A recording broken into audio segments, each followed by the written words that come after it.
Dito guys, kanina habang naglalaro ako sa rank game may nakakakilala sa akin. Ikaw ba yung one-hit god sa TikTok? Oo, gusto mo try ko sa'yo. Tapos sabi ko sa kanya dito patingin ng recall niya, tapos eto yung nangyari.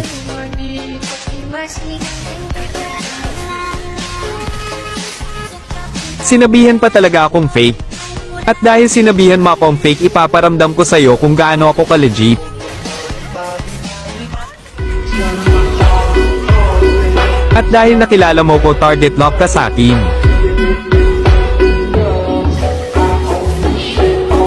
Gusto mo ba gantaw kasakit damage ng zilong mo? I-copy link mo lang tong video at i-follow mo na din ako. Salamat.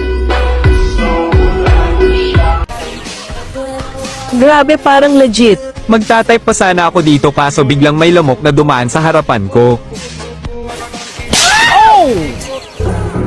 Wala akong pakialam kahit nasa loob ka pa ng tower, kapag niyabangan mo ko panindigan mo.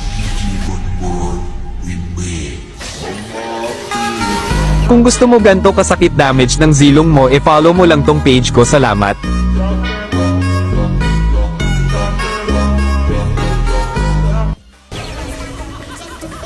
Tapos nagulat ako dito kasi bigla siyang nag-my turn.